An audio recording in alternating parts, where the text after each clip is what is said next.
She was only 8 years old, carrying a simple sandwich in her hands. On her way home, she saw a hungry man sitting alone on the street, ignored by everyone passing by. Without thinking twice, she walked up and gave him her only meal, just kindness, nothing else. But the next morning, everything changed. Police cars filled her street, officers knocked on her door. Her mother froze as questions started flying about a child who only tried to help. Why would helping a hungry man bring police to an 8-year-old girl's home, and what did they think she had done wrong? She was only 8 years old, holding the last sandwich her family could afford that day. When she saw a hungry man sitting alone on the sidewalk, she didn't hesitate. She gave it to him without thinking twice. To her, it was just a small act of kindness. But the next morning, everything changed. Police cars lined the street, officers stood at her door, neighbors watched in silence. No one could understand why a little girl's simple gesture had turned into something so serious. What did she do wrong, and why were the police really there? Her name was Amina, a quiet 8-year-old who lived with her mother in a small, worn apartment on the edge of the city. Life had never been easy for them. Some nights dinner was just enough to get by. Other nights it meant going to bed a little hungry, but Amina never complained. She had a gentle heart, the kind that noticed things others ignored. Like the man who sat on the same cold sidewalk every day, wrapped in old clothes, eyes heavy with hunger. People passed him without a glance, some looked away on purpose. Amina noticed that too, even if she didn't fully understand why. That afternoon, her mother handed her the last sandwich they had. It was supposed to be their dinner later, but as Amina walked home from school, she saw the man again. He looked weaker than before, his hands trembling slightly. She slowed down. For a moment she hesitated, but only for a moment. By the time she reached home, her hands were empty. That night her mother said nothing, though the worry in her eyes said everything.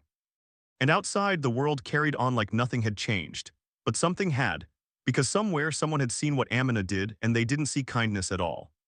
Morning came quietly, but the street outside Amina's home did not. The flashing lights broke through the thin curtains, painting the small room in red and blue. Voices echoed in the hallway. Heavy footsteps moved closer, then stopped right outside their door. Her mother's hands froze mid-motion.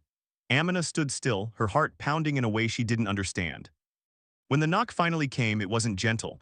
It was firm, official, the kind of knock that made everything feel wrong. The door opened and the room instantly felt smaller. Two officers stepped inside, their eyes scanning every corner before settling on Amina. There was no smile, no softness, just suspicion. Questions came quickly, too quickly. Where had she been the day before? Who had she spoken to? Why had she approached that man? Amina didn't understand the tone. She answered simply, honestly, her small voice steady but confused. She told them about the sandwich, about how the man looked hungry, about how she just wanted to help, but the way they looked at her didn't change. Outside, neighbors had started to gather. Curtains shifted, doors cracked open, whispers spread faster than facts. Some people shook their heads, others stared in silence. No one stepped forward. Then came the words that made everything heavier. They said the man she had helped wasn't just homeless. They said he was being watched, that there had been reports, complaints, suspicion surrounding him, and now somehow that suspicion had reached her. Her, an 8-year-old girl. Her mother tried to speak, her voice firm but controlled, asking what any of this had to do with her child. But the answers were vague, avoiding the truth. The kind of answers that only made things worse, because this wasn't just about a sandwich anymore. It was about where Amina lived, about how people saw that man, and quietly about how they saw her. The questions kept coming, sharper now. The room felt tighter with every second. Amina's chest rose and fell faster, her small hands gripping the edge of her shirt as if it could somehow protect her. And then, just when it felt like it couldn't get any worse, one of the officers said something that made her mother go completely still. Something that changed everything. Because in that moment it became clear this wasn't a misunderstanding. So why did it feel like they had already decided she was guilty? The room fell into a heavy silence, the kind that presses down on your chest and steals the air from your lungs. One of the officers stepped closer, his voice colder now, sharper than before. He said there had been a report that the man Amina helped was suspected of being involved in something dangerous. And now anyone connected to him was being questioned. Anyone, even a child. Amina's mother stood between them, her voice no longer calm. She demanded to know how an act of kindness could turn into suspicion.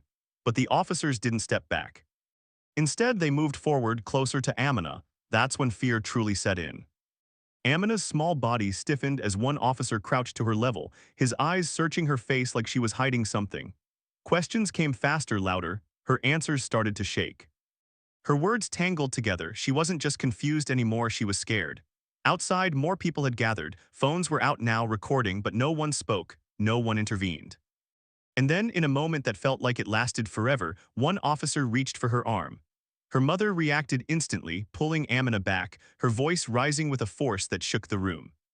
It wasn't just fear anymore, it was anger, raw, undeniable anger. Because in that moment it became painfully clear what this really was, not suspicion, not concern, but judgment.